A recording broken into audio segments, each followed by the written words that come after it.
तो आदाब, नमस्कार, गुड इवनिंग, सत श्री अकाल। एक बार फिर आप तमाम लोगों का स्वागत है क्राइम तक की कहानी के इस एपिसोड में। उम्मीद है पूरी फैमिली अच्छी होगी, अपना और अपनों का ख्याल रख रही होगी। अब तक लॉरेंस बिश्नोई गैंग या उसके गैंग के साथ रहने वाले या अलग हो चुके, गोल्डी बराड़ हो, रोहित गोदारा हो, पहले पंजाब हरियाणा, उसके बाद मुंबई में इन्होंने अपनी ज़मीन तैयार की, बहुत सारे लोगों को धमकाया, सलमान खान के घर गैलेक्सी अपार्टमेंट के बाहर गोली चलाई, सलमान के दोस्त बाबा सिद्दीकी का कत्ल भी किया। इसके अलावा दिल्ली और भी जगहों पे, राजस्थान, पंजाब, हरियाणा में सब कुछ होता रहा। लेकिन पहली बार ऐसा था जब लॉरेंस गैंग से जुड़े हुए लोग यूपी पहुंचे। दिशा पाटनी फिल्म एक्ट्रेस, मैंने जो उनकी शायद पहली फिल्म थी MS धोनी, जो कि धोनी का फ़ैन हूँ, इस वजह से वो फिल्म देखी और मुझे ठीक ठाक उनकी एक्टिंग भी लगी। तो दिशा पाटनी एक ये भी है कि शायद टाइगर श्रॉफ की गर्लफ्रेंड के तौर पर भी उनको एक पहचान मिली। दिशा पाटनी बरेली की रहने वाली है। अगस्त के महीने में एक कथावाचक जिनका नाम अनिरुद्धाचार्य महाराज एक प्रवचन दे रहे थे। इसी प्रवचन के दौरान उनका एक भक्त उनसे एक सवाल पूछता है। सवाल ये था कुल मिलाकर कि उसके घर वाले उसके ऊपर दबाव डाल रहे हैं कि वो शादी कर ले, लेकिन हाल में कई ऐसी चीज़ें हुई हैं जिसकी वजह से वो शादी करने से डर रहा है। डिवोर्स भी हो रहे हैं, बाकी चीज़ें हो रही हैं। और ये वो दौर था जब उस वक्त उससे जस्ट पहले राधा रघुवंशी और सोनम की कहानी मीडिया में सुर्खियां बनी हुई थी। तो उस भक्त के सवाल पर कि शादी करनी चाहिए या नहीं, और वो डरा हुआ है, तो अनिरुद्धाचार्य महाराज ने कुछ बातें कह दी जो बहुत सारी महिलाओं को बुरी लगी।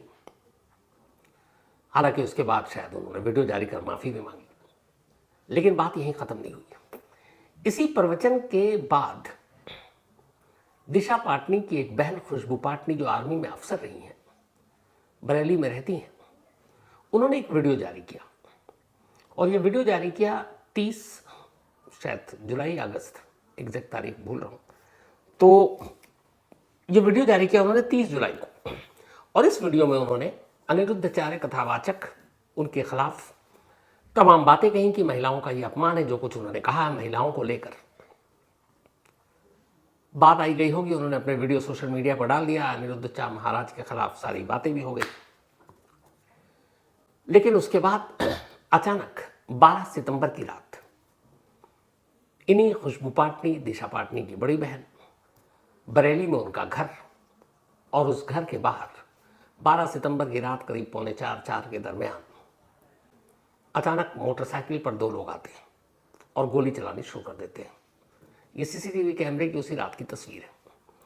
कहते जब ये गोली चला रहे थे, उससे पहले जब ये आए तो इस घर में जो कुत्ता था वो भौंकने लगा, जिसकी वजह से खुशबू पाटनी के पिता की नींद खुल गई।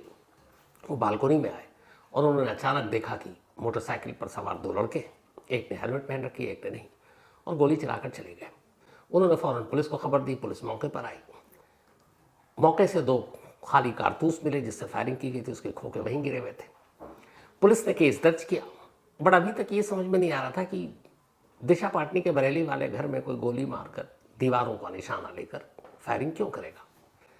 तो इस सवाल का जवाब अगले कुछ घंटे में मिल गया। 13 सितंबर को सोशल मीडिया पर एक पोस्ट आया, और ये पोस्ट गोल्डी बराड़, रोहित गोदारा, इन्हीं की तरफ से थे, और भी बहुत सारे नाम हैं।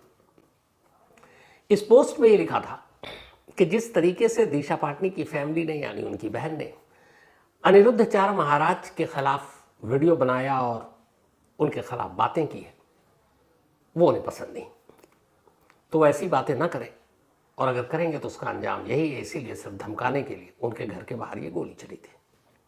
अब जैसे ही ये पोस्ट सामने आया तो क्लियर हो गया कि भाई ये मामला वैसे नहीं है, ये मामला धमकाने का है, वो भी लॉरेंस गैंग से जुड़े हुए लोगों का। तो अब पुलिस भी हरकत में आती है, पुलिस अब जांच शुरू करती है। इस बीच में जो दिशा पाटनी के पिता हैं, वो यूपी पुलिस में DSP रिटायर हुए हैं। बड़ी बहन खुशबू तो ऑलरेडी आर्मी से रिटायर हुए ही, बट उनके पिता भी मिस्टर पाटनी, वो आर्मी DSP रिटायर हुए थे। उन्होंने फौरन पुलिस में सारी कंप्लेंट दिखाई, मामला लखनऊ तक पहुंचा। CM योगी आदित्यनाथ ने कहा भाई इसको सीरियसली लो। अब पुलिस सीरियस होती है और आसपास के जितने भी CCTV कैमरे हैं उनको खंगालना शुरू कर दिया जाता है। जब CCTV कैमरे को खंगालना शुरू किया, खासतौर पर ट्रैफिक पुलिस के बहुत सारे जो CCTV कैमरे थे, तो करीब 1200-1300 CCTV कैमरों को खंगाला गया। और उन कैमरों को खंगालने के बाद पुलिस को पहली कामयाबी मिलती है। पता चलता है कि बरेली में ही ये शूटर पहले से आकर रुके थे, जिस गेस्ट हाउस में, जिस होटल में रुके थे, वहाँ के सीसीटीवी फुटेज में भी वो लोग नजर आते हैं। फिर उसके ज़रिए उन दोनों के नाम के बारे में जानकारी मिलती है। अब पुलिस उनके पीछे पड़ती है।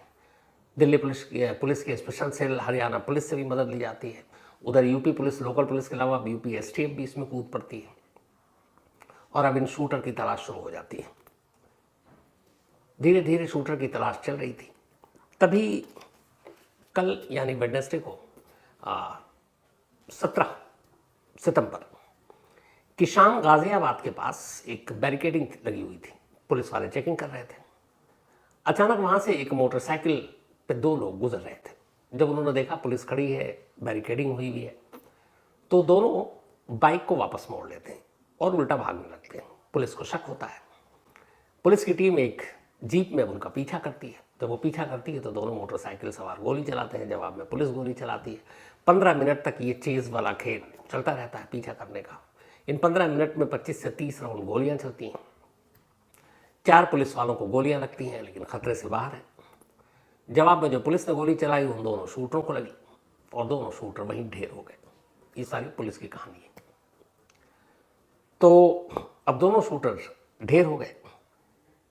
बाद में पता चला कि इनके नाम है रविंद्र और दूसरे का नाम है अरुण। रविंद्र रोहतक का रहने वाला है, जबकि अरुण जो है वो सोनीपत का रहने वाला। फिर पुलिस ने बताया कि रविंद्र और अरुण वही 2 हैं जो 12 सितंबर की रात मोटरसाइकिल पर बैठकर दिशा पाटनी के बरेली वाले घर में पहुंचे थे और उन्होंने गोलियां चलाई थी। फिर पुलिस ने यह भी बताया कि इनके ऊपर 1 लाख का इनाम है। अब यहां 2 शूटर मारे गए, लेकिन इसी दौरान यह भी पता चला कि इस 12 सितंबर से पहले 11 सितंबर को भी दिशा पाटनी के घर पर गोलीबारी हुई थी। लेकिन वो जो शूटर थे वो दोनों अलग थे। उनमें से एक नकुल और एक कोई और। पुलिस ने उनका नाम भी पता कर लिया है और ये दोनों का ये है कि बागपत के रहने वाले हैं। तो 2 शूटर जिन्होंने गोली चलाई वो मारे गए एनकाउंटर में। 2 शूटर जिन्होंने पहले गोली चलाई थी दिशा पाटनी के घर में, वो पहचान हो गई, लेकिन भागे थे।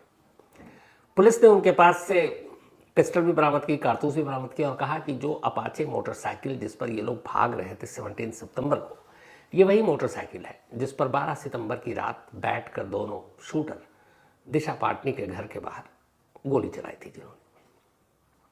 अब ये तो आ गया पुलिस का पूरा। अब होता ये है कि इनमें से एक शूटर के घर वाले रिश्तेदार ये कहते हैं कि ये एनकाउंटर ही फर्जी है। उनका कहना है कि उन्होंने सीसीटीवी कैमरा देखा और जिस अरुण की ये बात कर रहे हैं उनका कहना था कि अरुण को शुगर था, बहुत कमज़ोर हो गया था, उसका पूरा शरीर जो है वो पीला पड़ गया था। लेकिन मोटरसाइकिल में वो जो लड़का बैठा हुआ दिख रहा है वो ना कमज़ोर है ना पीला दिख रहा है। एनकाउंटर के बाद जो डेड बॉडी देखी वो भी बिल्कुल पीला पड़ा हुआ था, यहाँ पीला था वहाँ नहीं था। तो उन्होंने कहा कि ये गलत पुलिस ने कहानी गढ़ी है। जिन्होंने गोली चलाई उनमें ये शूटर नहीं था। इनके पिता का ये कहना था कि अरुण के खिलाफ एक मारपीट तक का मुकदमा किसी थाने में दर्ज नहीं है, लेकिन अब अचानक उसके ऊपर 1 लाख का इनाम भी पुलिस ने दिखा दिया है। खैर अब इस एनकाउंटर और इसकी सच्चाई क्या है ये तो जांच के बाद पता चलेगी। लेकिन पुलिस के हिसाब से जिन 2 लोगों ने 12 सितंबर को गोली चलाई दोनों एनकाउंटर में मारे गए।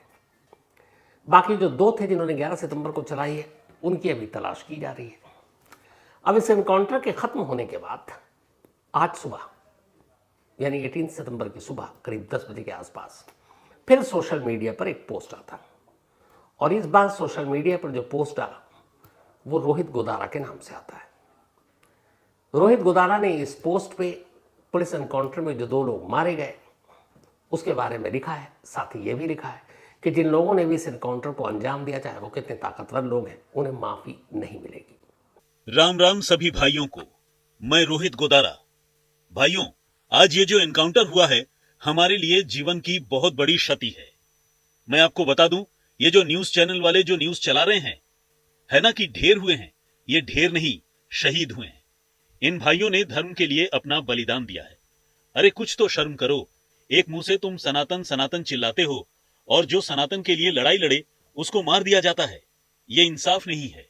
ये जितने भी सनातन धर्म का नाम लेकर घूम रहे हैं ये सिर्फ अपनी रोटी सेंक रहे हैं। ये एनकाउंटर नहीं, सनातन की हार हुई है। धर्म के लिए लड़ने वालों को इस हिंदुस्तान में मार दिया जाता है। अगर तुम इतने सच्चे हो तो उठाओ मुद्दा, हमारे शहीद भाइयों को दिलाओ इंसाफ।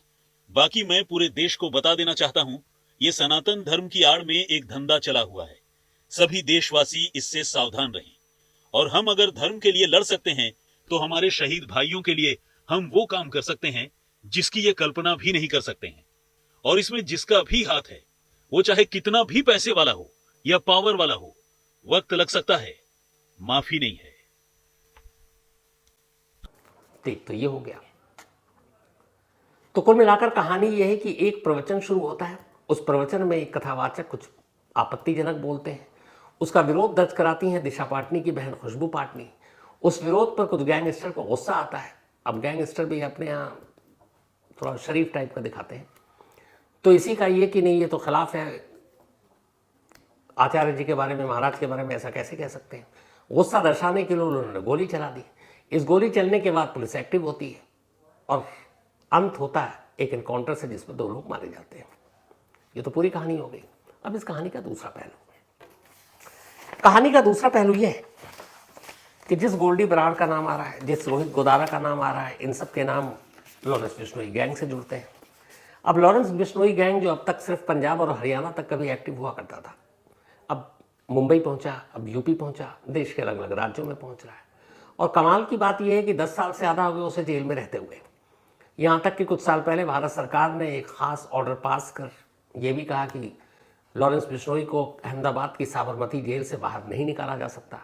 किसी भी राज्य में कोई मुकदमा उसके खिलाफ है, उस राज्य की अदालत में भी उसकी पेशी नहीं हो सकती है। मतलब वो साबरमती में ही रहेगा और किसी भी मामले की इंक्वायरी के लिए भी कोई भी स्टेट की पुलिस उसको अपने साथ नहीं ले जा सकती। एक तरह से बिल्कुल वो अलग थलग है, साबरमती जेल में बंद। लेकिन ये कैसा अलग थलग है? चाहे वो गैलेक्सी पर गोली चलानी हो, बाबा सिद्दीकी का मर्डर केस हो, अभी बरेली में ये शूट आउट हो, और भी ऐसे कई इंसिडेंट हैं।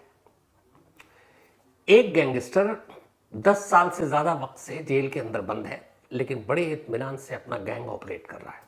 कैसे? जेल के स्टाफ और बाहर की पुलिस इस गैंगस्टर और उसके बाहर के गैंग के बीच के कनेक्शन को क्यों नहीं काट पाई? और धीरे धीरे ये देश के अलग अलग स्टेट में अपने पांव पसार रहा है। क्या पुलिस इतनी बेबस है? ये अपने आप में बहुत गंभीर सवाल है। अगर एक बार कनेक्शन कट जाए तो फिर ये जो धमकियां हैं, ये शूट आउट है, ये अपने आप रुक जाए।